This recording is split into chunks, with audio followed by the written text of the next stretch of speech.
Hermano, que el Señor le bendiga. Amén.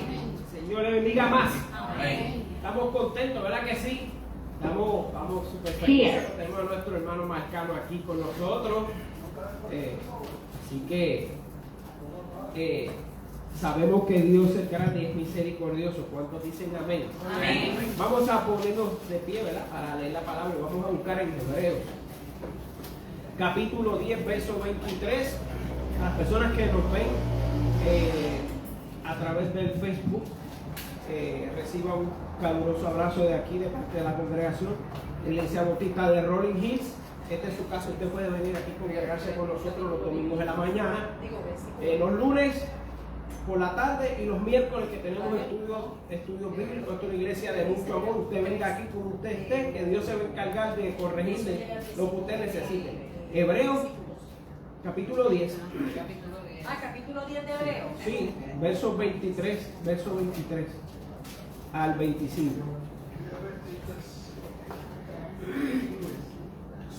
Así que la palabra del Señor lee de la siguiente manera, dice: mantengámonos firmes, sin fluctuar, la profesión de nuestra esperanza, porque fiel es el que prometió. Y considerémonos unos a otros para estimularnos al amor y a las buenas obras, no dejando de congregarnos como algunos tienen por costumbres, sino exhortándonos, y tanto más cuando veis que aquel día se acerca. Que el Señor añada bendición a su santa y divina palabra. Mire, hermano, cuando podemos ver la palabra y saber, ¿verdad? Como cantaba nuestra queridísima hermana Lauri Colón, ¿se acuerda? Que cantaba hace unos años, que todo lo hizo un gran artista.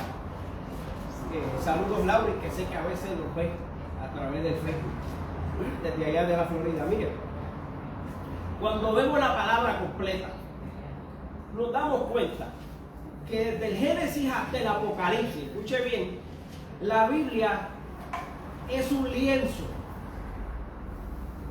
una obra de un gran artista de los cielos que nos deja ver cuán grande es el amor de Dios por su criatura.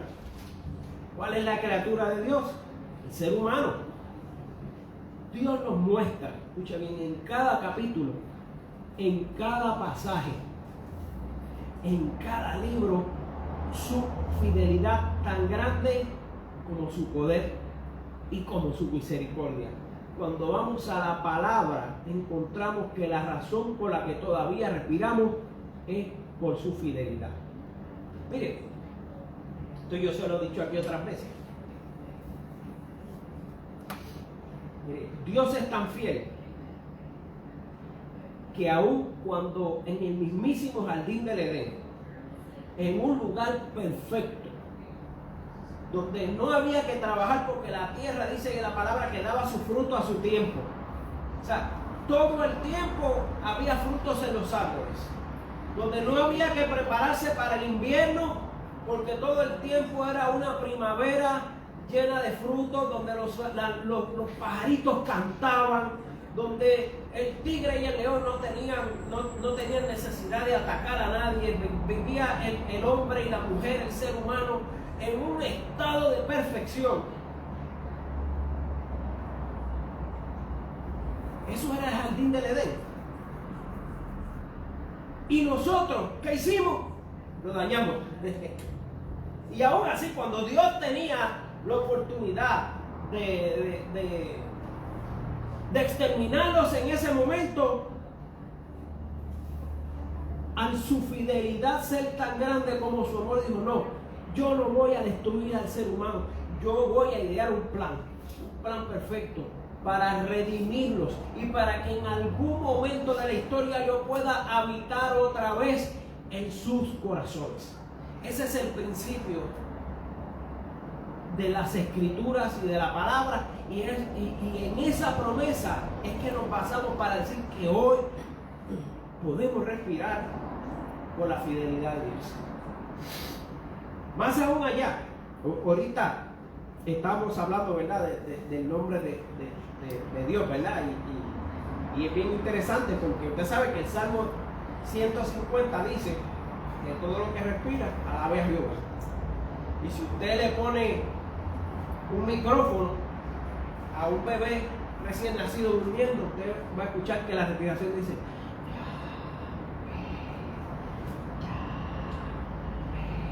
Usted se lo pone a un hombre o una mujer adulta y esa respiración hace.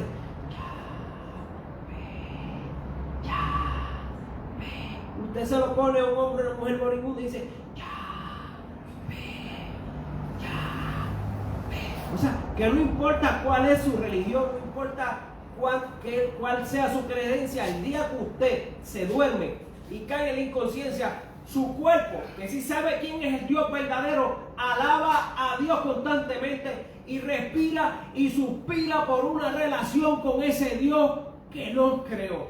¿Cuántos pueden decir amén? Amén. Y en esta epístola de Hebreos encontramos este maravilloso pasaje que nos deja entender cómo la fidelidad de Dios, escuche bien, es la fuerza que une a la iglesia. Mire, la iglesia, ¿qué es la iglesia? A mí me da mucha pena cada vez que ¿verdad? Escucho las noticias y las noticias, especialmente aquí en Puerto Rico, en Estados Unidos, son anti-iglesia. Porque ellos le venden esta teoría a la gente que la iglesia es una organización como si fuera CNN, como si fuera cualquier corporación, Microsoft o Apple. Eso es lo que los medios te venden, que es una organización que está empeñada en dirigir al mundo. Pero la iglesia nunca ha sido una institución que intenta dirigir al mundo. Además, la iglesia no ni tan siquiera una organización. La iglesia es la gente que cree en Dios y lo ha aceptado en su corazón. Eso es la iglesia. La iglesia somos usted y yo. Cuando usted y yo nos reunimos a alabar a Dios, somos la iglesia. Lo que pasa es que los medios hoy en día quieren proyectar en otra gente lo que son ellos. Porque usted cree que está la iglesia, porque la iglesia quiere meterse en los asuntos de la gente. No, si quien se quiere meter en los asuntos de la gente son las noticias. Ahora las noticias le quieren decir a usted cómo usted tiene que vivir, qué usted tiene que pensar, qué usted tiene que comer, cuándo usted tiene que hacer ejercicio, cómo usted se tiene que peinar. Usted no se acuerda antes, en la década de los 60, 70 y a principios de los 80, yo me acuerdo que las noticias usted las aprendía y salía aquellos hombres y mujeres ancla de aquella época, que eran gente de verdad, que estaban comprometidos con su profesión, y ellos se paraban y le daban a usted la información y usted era el juez de lo que usted quisiera pensar. Ahora no, ahora siempre las noticias tienen una línea editorial, a veces de izquierda y a veces de derecha. Mire, no crea usted que porque un noticiario sea simpatético, a lo mejor como lo que usted piensa, que le hace un bien a lo que usted quiere al final de su vida. Ayer estaba viendo un documental sobre Albert Einstein y de cómo la radio y la prensa alemana exaltaban a Albert Einstein, pero lo adulaban porque era que querían desatar en Hitler y en el partido y en su partido odio hacia los judíos. En un principio lo exaltaban, pero al final se le viraron en contra. Usted ve todas estas noticias pro Israel, en algún momento se le van a virar en contra también. Porque usted sabe qué, hay un principio de guerra que está presente en todo, que es divide y conquista. Mientras ellos nos tengan divididos, nos van a poder conquistar. Mientras ellos quieran decirle a usted que la iglesia es una institución para controlar el mundo, usted y yo vamos a estar divididos, porque vamos a estar como Jacob y como Esaú, que estaban los dos tratando de ¿qué? De obtener la bendición de su papá. Eso era todo. La mamá los dividió, porque ella tenía uno favorito y ella cerraba campaña con él, porque ese era el que le ayudaba a ella. en los quehaceres de la casa, mientras el otro no le importaba porque el otro estaba por allá afuera cazando animales. Ese allá no le importaba. Entonces usted ve este principio de divide y conquista. Pero nosotros que somos la iglesia, que la iglesia no es otra cosa que la gente que cree en Dios, tenemos que saber más que la gente de afuera. La iglesia, ¿usted sabe qué? Es un puñado de gente que está consciente de la fidelidad de Dios. Y mire cómo cambia el asunto cuando podemos verlo de esta manera. Porque la iglesia no es acerca de gobernar el mundo. La iglesia es acerca de proclamar que somos personas regeneradas, transformadas y encomendadas por el poder de Dios para dar testimonio de la fidelidad de Dios. Mire, yo puedo irme con 400,000 pancartas a hacer protestas por cualquier tema. Usted sabe que cuando, mire, le voy a decir esto. Estudia la historia por ejemplo, de Martin Luther King y los que se oponían, ¿verdad?, a la segregación.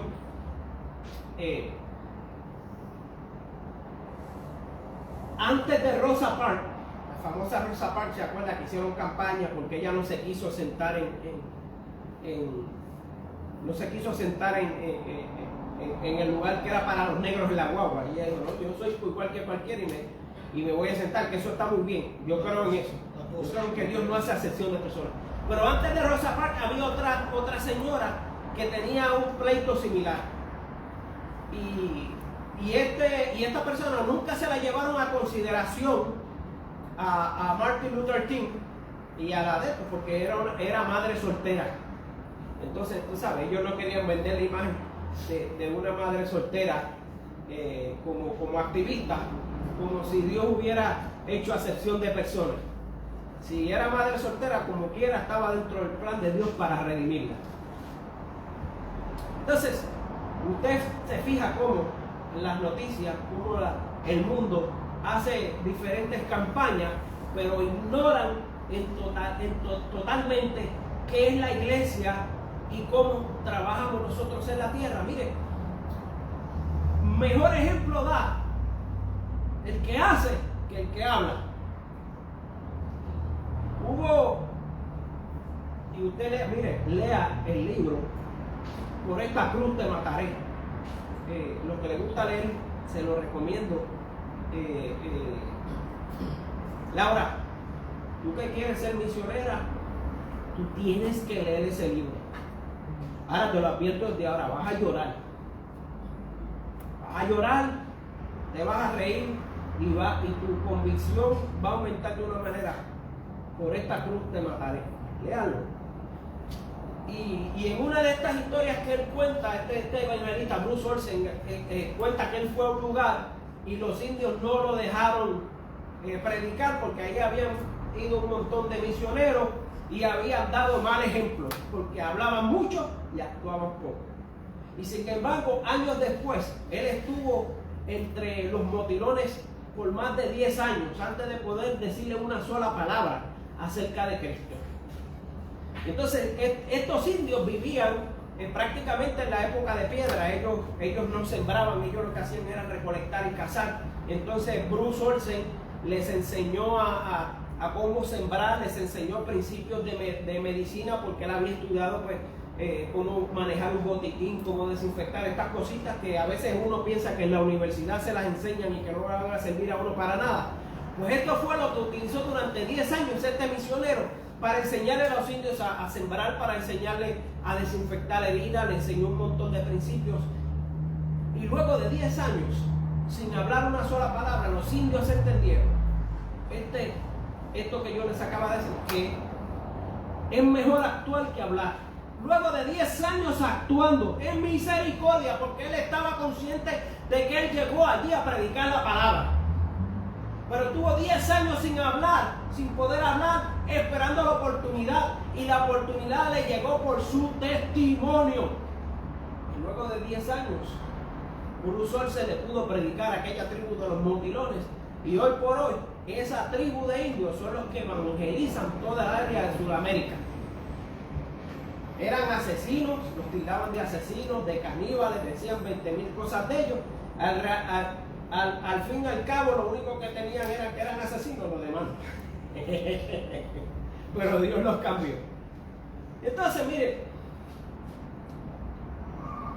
si nosotros somos una iglesia regenerada y transformada y comandada por Dios, ¿cómo nosotros sabemos que Dios es fiel? Pues aquí era la palabra. Sonia le dice aquí, todos los miércoles se lo machaca, y usted sabe que yo se lo machaco aquí también. Aquí la palabra. Miren, lo primero que nosotros tenemos que entender es que hay que estar firmes en nuestra esperanza, como dijo el apóstol Pablo ahí. Para entender esto tenemos que hacernos una interrogante básica que todo creyente se debe hacer. ¿Cuál es nuestra esperanza? ¿Cuál es nuestra esperanza? En el verso 22 del capítulo 10 dice: entremos directamente a la presencia de Dios con corazón sincero y con plena confianza en Él, pues nuestra conciencia culpable ha sido rociada con la sangre de Cristo, a fin de purificarnos, y nuestro cuerpo ha sido lavado por agua pura. Me gusta mucho la imagen que utiliza aquí Pablo, porque mire, la palabra, como les decía en el principio, la Biblia usted tiene que verla como una obra de arte hermosa. Entonces hay que aprender a desmenuzarla para entender estas cosas profundas. Miren lo que dice con un corazón sincero. Entonces, ¿qué es ser sincero? Miren, para que usted sepa que es una palabra que se utiliza tanto y la mayor parte de la gente no entiende lo que significa ser sincero. Esto es un término de orfebrería, de los que hacen cerámica, aquí Cookie y Auri saben de esto. Usted sabe que el barro tiene contaminantes, y una de las cosas que contamina el barro es la cera. En el área de lo que es el Medio Oriente, mucha gente, ¿verdad? Porque usted sabe que la cera tiene una textura parecida a la del barro. Entonces lo que hacían era que adulteraban el barro con cera para rendirlo. Entonces eso creaba una potería que era de menor calidad. Ya está el hermano Orlando, ¿sabe? Era como usted arreglar el carro con un bolllón americano versus un bolllón chino. Los que le han puesto piezas chinas a su carro, ustedes saben a lo que se atienen. Y entonces esto era lo mismo, tenía unas vasijas que estaban hechas con cera, que duraban poco y se rompían. Usted sabe que cuando vinieron los arqueólogos aquí a Puerto Rico, y muchos arqueólogos se asombraron, especialmente arqueólogos que son de descendencia judía, porque se dieron cuenta que las técnicas de orfebrería de los indios de Puerto Rico eran exactamente las mismas que utilizaban los israelitas miles de años antes de Cristo. Ellos tenían las mismas técnicas, de ellos trataban de una manera el barro hasta que les traían toda la cera. Por eso miles y miles de años después se hacen excavaciones y se consiguen piezas de cerámica indígena que todavía están como el mismo día que se hicieron con colores preciosos.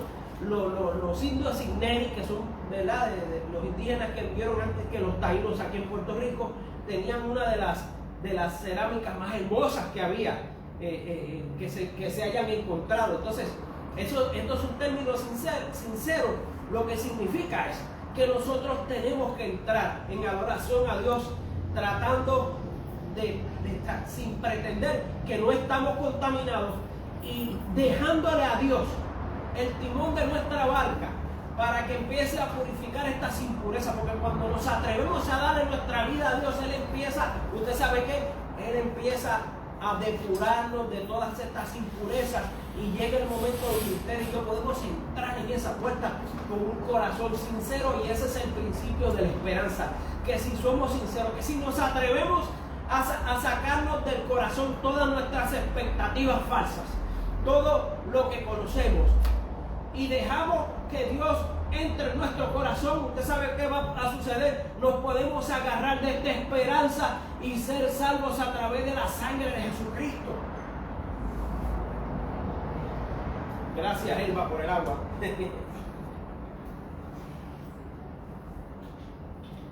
Mire,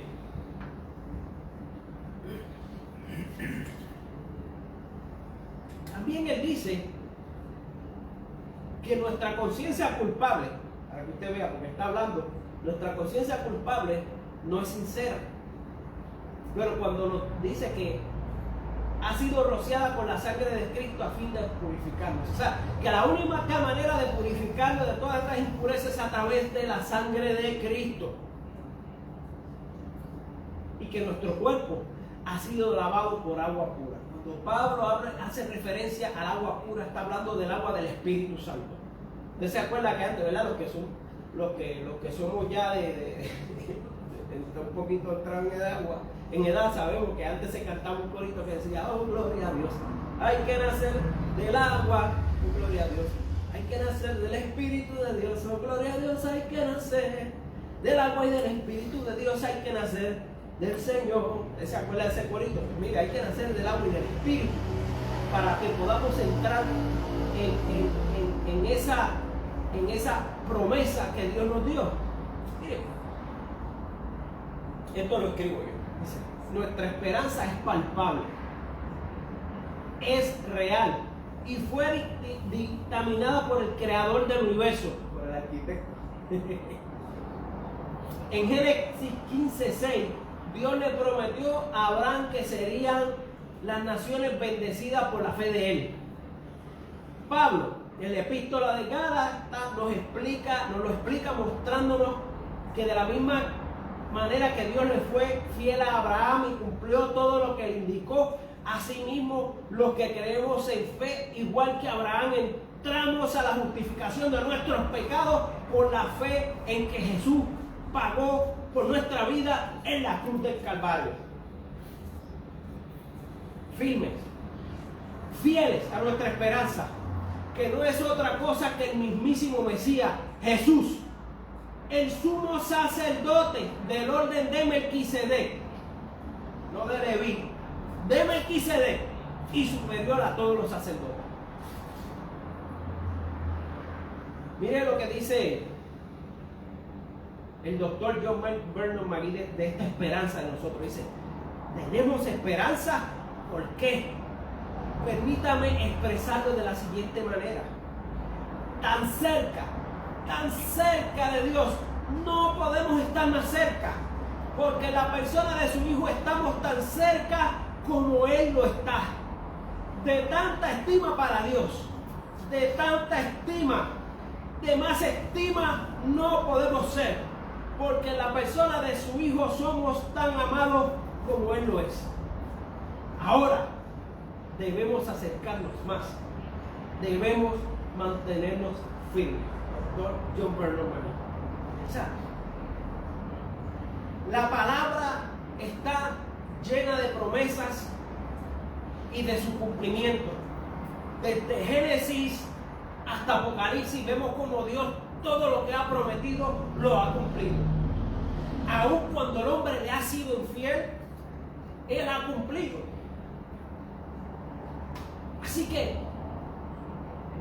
está de nosotros como creyentes mantenernos fieles, mantenernos firmes en esta esperanza, en saber que si le damos nuestro corazón a Cristo, que si dejamos que Él empiece a purificar nuestra vida, al final obtendremos la promesa, porque así la tuvieron Adán y Eva, porque así la tuvo Noé, así la tuvo Abraham, así la tuvo Jacob, así la tuvo Israel, y así la tendremos nosotros también.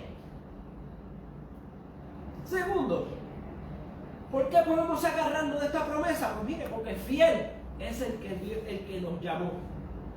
Mire, 400 años antes de la ley, Abraham fue salvo porque Dios se lo prometió. Adán y Eva pecaron, pero Dios en su fidelidad les prometió que de su simiente vendría un Salvador. Y así lo hizo 6,000 años después.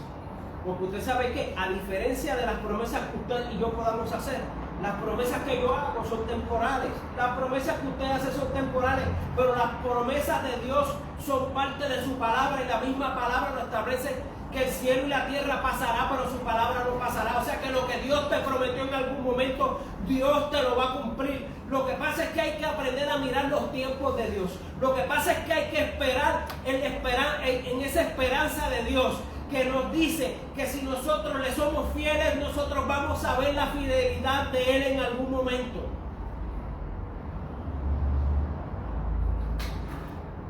Moisés no entró a la tierra prometida en carne y hueso, pero en el monte de los Olivos, allí estaba él recibiendo a Jesús cuando entró al cielo. ¿Dios le faltó a la promesa a Moisés? No. Pero Moisés tuvo que experimentar su consecuencia, y Dios lo dejó entrar a la tierra prometida en el tiempo de Dios.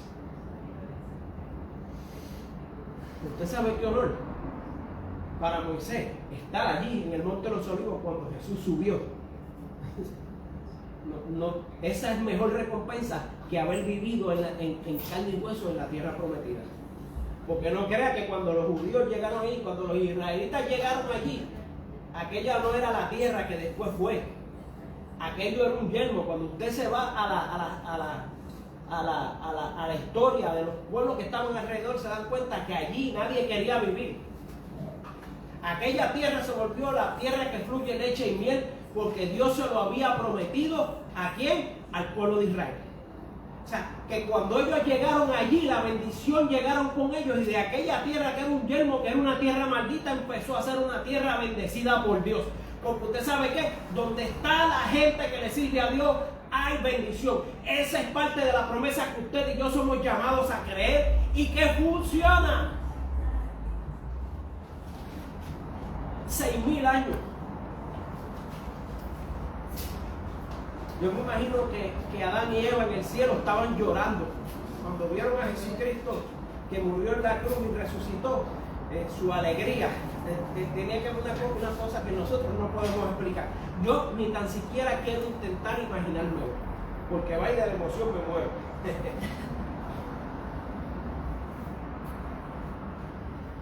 Mire lo que dice Charles Spurgeon: como Él es fiel, seamos nosotros también fieles, y retengamos como con puño de muerte la fe que nos ha sido revelada y forjada en nosotros por el Espíritu Santo.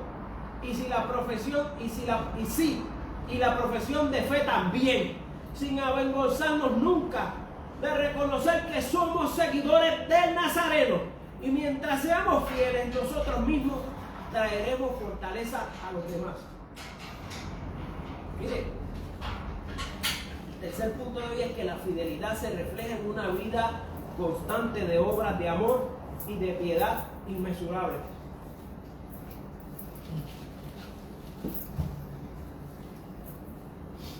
Ay, Dios mío, aquí se le trancó el bolo a mucha gente, porque mucha gente quiere esperar un Dios y quieren agarrarse de las promesas, pero parte de la promesa es que Dios viene a buscar a una gente que está trabajando. Usted sabe que, y los que estudiaron aquí en el seminario, como la hermana Laura sabe que en el seminario se estudia el escandaloso evangelio de Santiago, le llaman a este precepto, el escandaloso evangelio de Santiago. ¿Usted sabe por qué le dicen eso? Porque Santiago le puso el cascabel al gato y le dijo a los cristianos de esa época: es que la fe sin obras es muerta. Si tú dices que tienes fe en Cristo y que eres salvo, pues tiene que verse a través de sus obras. No es que tú seas salvo por las obras, pero es que cuando tú tienes a Cristo en tu corazón, Cristo se te sale por los poros y tienes que hacer obras, porque eso es lo que el Espíritu Santo causa en el corazón del ser humano, en hacer obras de amor, en amar a nuestro prójimo. Amén. Gloria a Jesús. Santo. Por eso es que hay muchas iglesias que pueden decir muchísimas cosas. Yo le digo: muéstrame que hiciste. Este año tuvimos 52 cultos de domingo. ¿Y la ofrenda que se recogió? le dieron comida a alguien en la urbanización o en el barrio. No, porque es que la iglesia, la ofrenda, es para pagar la renta del templo, porque el templo paga mucho. Entonces, ¿dónde está tu fe como cristiano? Que toda la ofrenda y los diezmos se va en mantener un templo y no da para hacer obra. No, pues bien.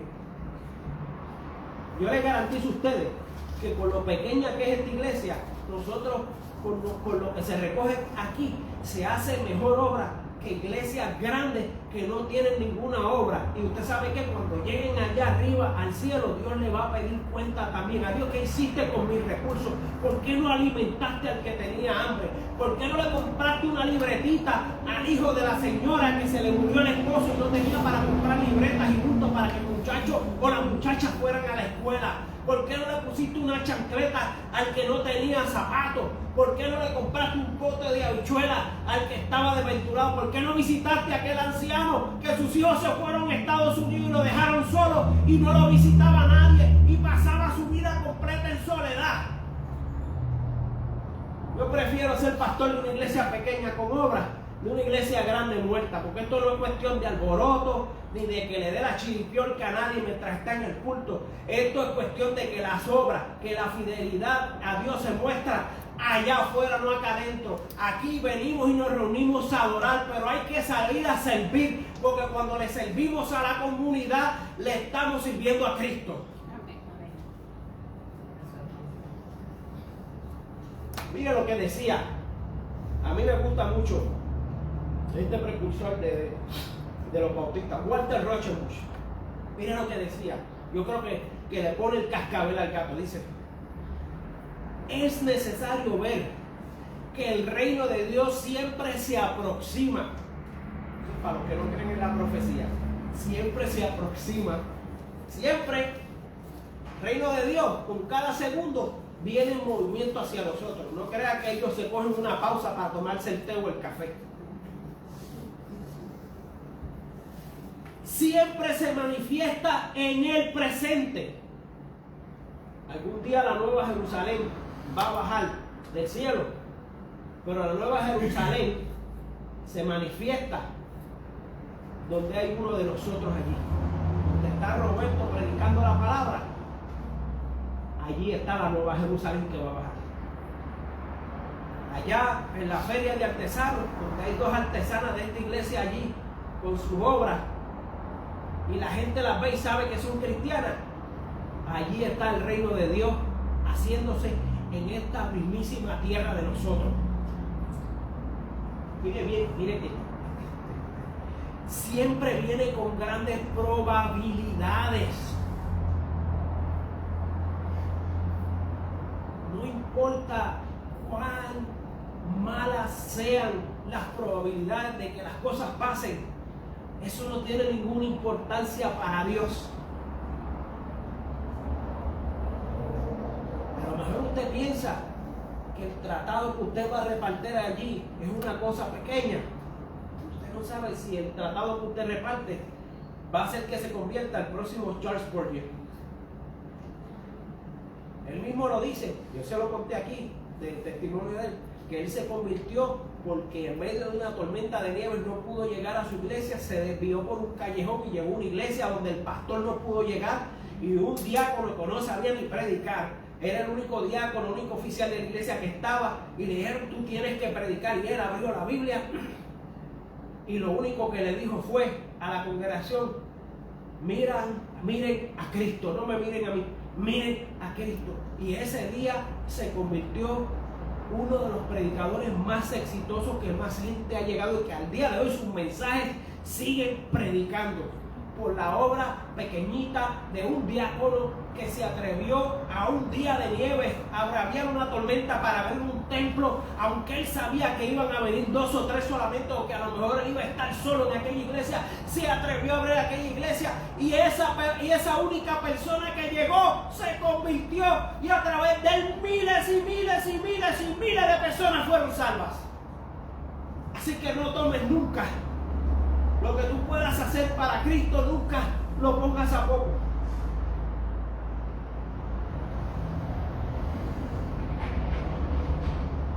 ¿Usted sabe qué? Me recuerda un coro que se cantaba cuando yo era niño.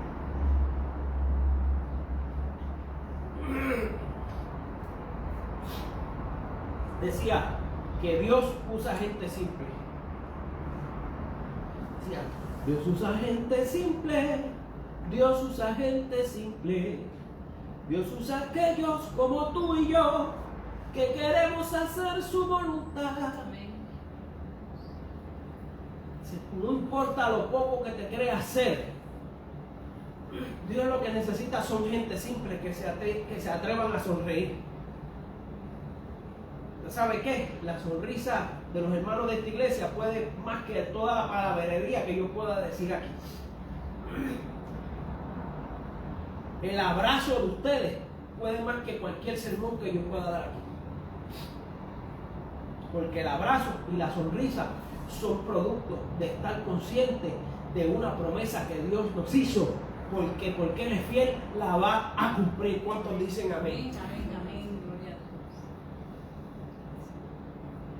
Dice Walter Rochenbush que el reino de Dios siempre nos invita a tomar acción inmediata. Oye, yo no se lo tengo que decir a los que nos ven por Facebook. Usted debería venir aquí. Aquí hay testimonios de gente que se ha sacado la comida de la boca para darse la boca.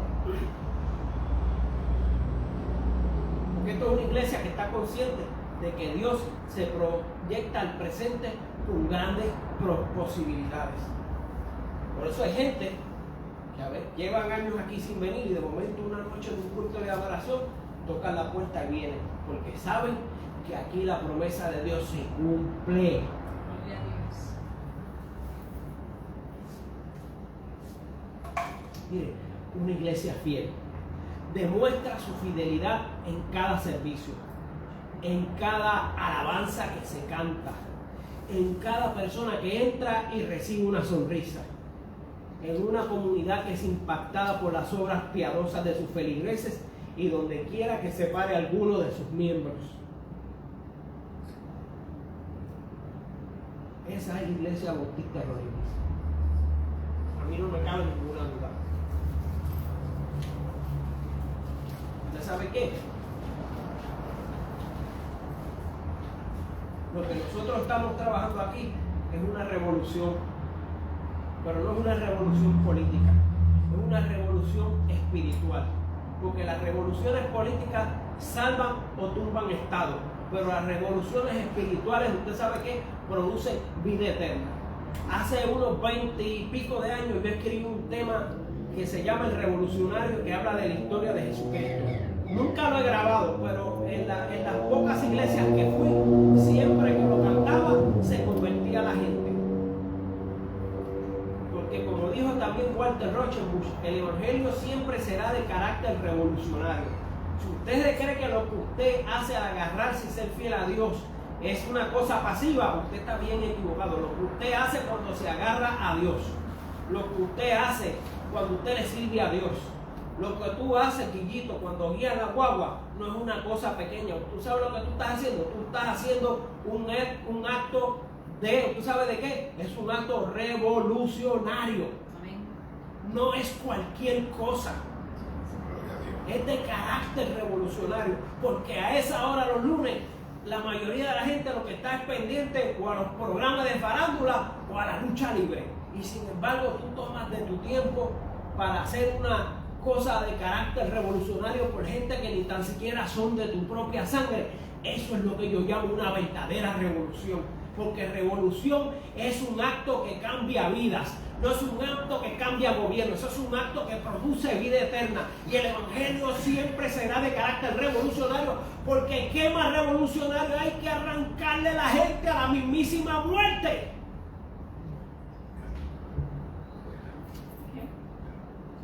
Mire, eso sí es una revolución. Ser salvo, no por obra, sino por esperanza, por fidelidad y por amor divino.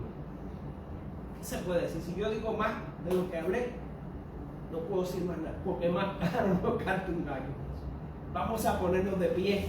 Y vamos a pedir que el Señor nos siga poniendo ese espíritu revolucionario en nuestro corazón, que podamos agarrarnos de esta esperanza viva, que podamos practicar estas obras, que podamos impactar a nuestra comunidad con nuestra sonrisa, con nuestra voz, con nuestro mero estar en un lugar. Dios se agrada que usted esté donde Dios quiere que usted esté y bendice a todos los que están alrededor de usted, porque aunque no conozca a Cristo, en algún momento se le revela, y eso lo hace posible a usted con su presencia y con su fidelidad. Mire, antes de orar,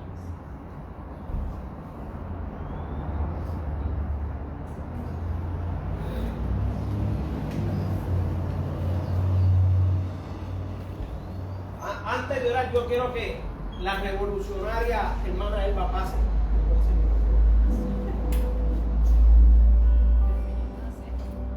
Usted va a meditar en esto. Que yo me la sepa, porque si no me la sé. Su fidelidad.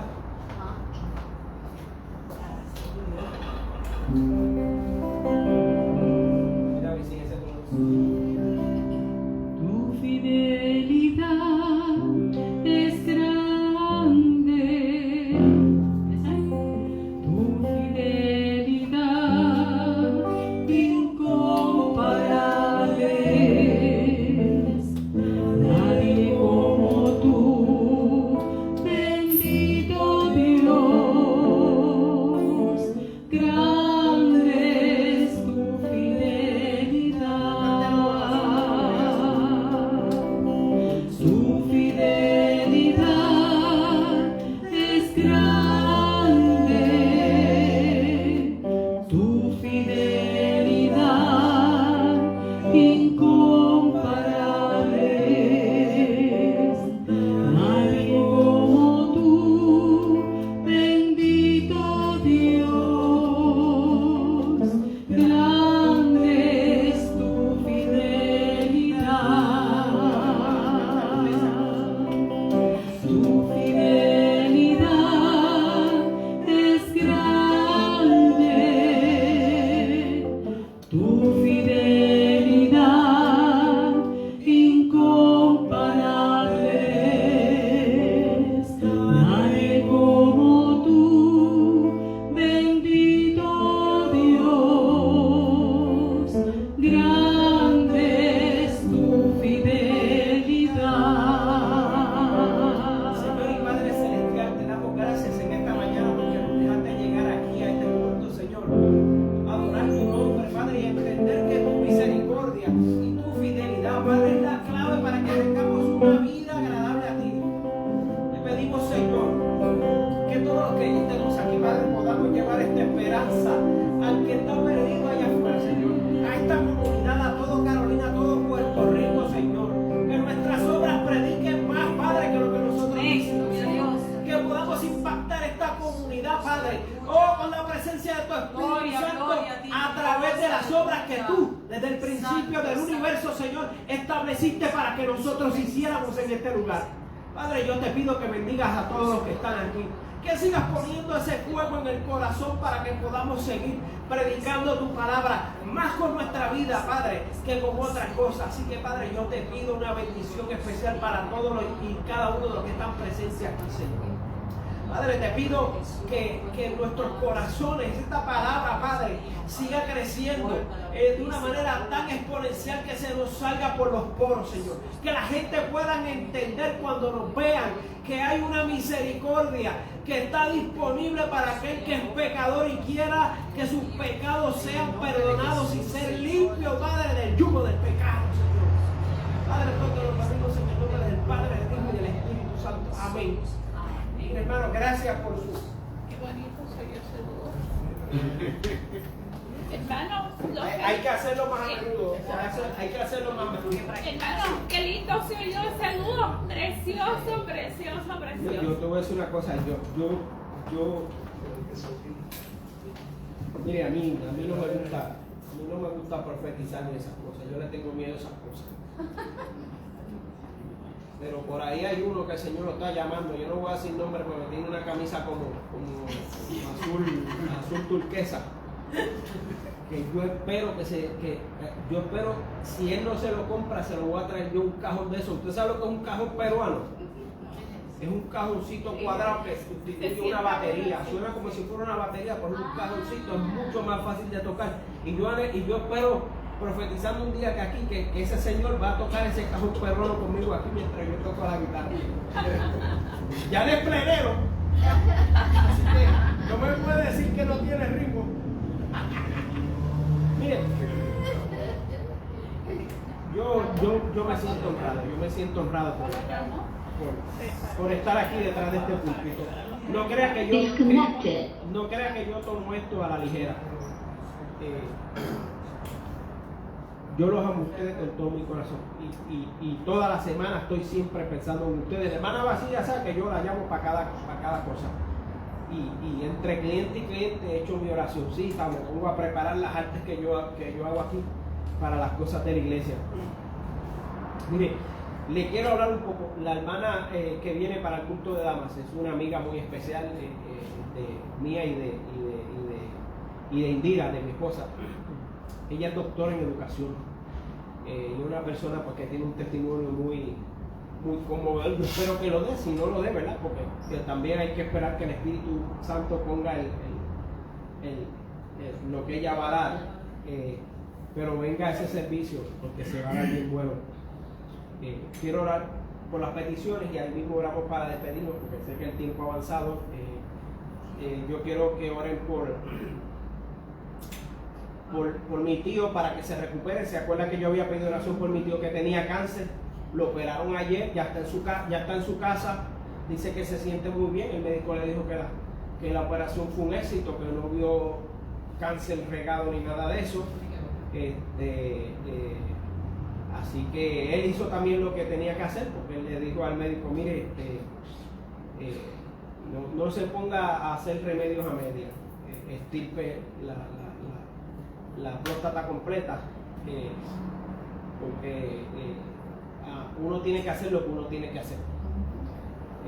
Y se sometió a la operación, puso al médico en las manos del Señor y el Señor logró la obra.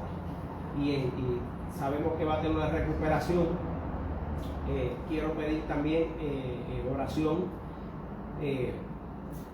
Tengo un amigo, José, amigo de infancia, anda acá por Puerto Rico y él ha tenido, ¿verdad?, una situación bien difícil con el divorcio de su esposa. Porque siendo pues, una persona cristiana prácticamente ha tirado al piso todo lo que durante toda su vida predicó y no lo demostró con obra, pero eso, ¿verdad? Eso es harina de otro costal. Pero pedimos por mi amigo José para que el Señor lo siga guiando y le dé la felicidad que se merece, porque él es un buen hombre, es un muchacho bien bueno, que no tiene ningún vicio, es un excelente padre. ¿Alguien más tiene petición? Por su familia también, ¿verdad? Por el vuelo que están. Tengo varias peticiones. Por mi papá, que está bien triste con la muerte de mi tío y porque está pues, recibiendo profecías y lo están, ¿cómo diría yo? Lo están desanimando. Sí.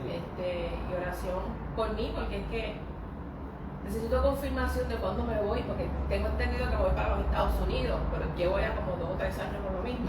Y quiero confirmación de eso. Amén. Vamos a ahora estar hablando por eso, porque sabemos que en el interín, en lo que te va de aquí para allá, aquí hay trabajo que el Señor te puso aquí para hacer. ¿Quién más tiene petición? Por Guillito, que estuvimos orando, ¿verdad? Por la intervención. Hicieron, ¿verdad? Te hicieron un cateterismo. Sí. Y ya te pusieron el chip y todo eso como está todo. Todavía falta, tiene que venir nuevamente. Pero no, además de por mí, ¿verdad? Y por Elba, por mis hijos. Tus hijos, seguro que sí. Papi, que va el martes para el médico nuevamente. Amén. Y los riñones están bien mal. A nuestro hermano Marcano sabemos que el Señor va a hacer la obra. Amén. Nosotros hemos sido diálisis. Sí, Dios es poderoso y Él puede hacer toda obra, ¿verdad? Y sabemos, ¿verdad?, que nuestro hermano Marcano es una persona que si nosotros lo amamos, imagínense cómo lo ama Dios. Así que, Hermano, yo quiero, después de la oración, yo quiero decir algo sobre la reunión que íbamos a tener. ok, perfecto, sí. Que siempre no por Facebook, si usted tiene una petición, siempre ahí hay un link, que aparece un link para dejar un mensaje por WhatsApp. Usted puede usar ese link y con mucho gusto estaremos orando por esas peticiones. Pues vamos a orar entonces, a ponernos de pie. Señor y Padre Celestial, gracias en esta mañana preciosa porque nos dejaste llegar aquí, Señor, a celebrar este servicio. Gracias por los hermanos que estuvieron aquí, por los que se conectan a través del Facebook, Padre. Te pedimos una bendición especial para ellos, Señor. Padre, te pedimos por las peticiones, Padre. Nosotros sabemos y nos agarramos a tu esperanza que tú lo que prometes lo cumples, Padre. Así que pues, te ponemos todas nuestras peticiones en tus manos, Padre, para que tú las concedas conforme a tu misericordia, Señor. Padre, mira los que están enfermos, Padre, mira a nuestro hermano Marcano, Padre, sé tú obrando. Si no haces el milagro, haz el milagro desde las manos de los médicos, Señor. Mira a nuestra hermana Laura, Padre, que ya tiene ese llamado. Yo te pido, Señor, que tú la lleves donde la tienes que llevar, Padre, que tú le reveles en su corazón esos movimientos que tú quieres que haga, Padre. Te pedimos también por los hijos de nuestro hermano Guillermo y por nuestro hermano Guillermo, Padre, que cuando vayan a hacer esa intervención, Padre, los médicos, esté todo ahí sano y nítido, Padre, que no haya que hacer nada y que los médicos mismos tengan que dar testimonio de cuán poderoso tú eres, Señor. Padre, te pedimos por nuestra hermana Gigi, que no la vemos aquí. Te pedimos por nuestro hermano Extra, Señor. Te pedimos, Señor, también por los hijos de Mary y Jerry. Sabemos que tú tienes planes con ellos, aunque ellos no tengan planes contigo, Señor. Te pedimos porque tú les reveles allá donde ellos están, Padre, cuánto tú los amas, que así como su mamá, su papá y su hermana están aquí fieles a ti, ellos también en algún momento van a estar fieles aquí con nosotros, Padre. Nos agarramos de esta promesa y lo ponemos, Padre, por presente, y nos ponemos de acuerdo, y tú prometiste lo que nosotros nos ponemos de acuerdo aquí en la tierra, tú lo desatas en el cielo, Señor. Padre, te pedimos también por esta comunidad, Señor. Te pedimos que nos ayudes a impactarla, Padre. Que sea una bendición especial a través de iglesia, Padre, que derrame esa agua del Espíritu en este lugar, Señor. Padre, ahora despedimos este servicio sabiendo que tú nos acompañas a nuestros hogares, que pones tus ángeles con nosotros para que podamos llegar a nuestros hogares, pero que tu presencia no sale nunca de nuestra vida, Señor. Esto te lo pedimos en el nombre del Padre, del Hijo y del Espíritu Santo, y el pueblo de Dios dice: amén. Saludaos los unos a los otros. Hermano, acuérdense que teníamos reunión el 24, pero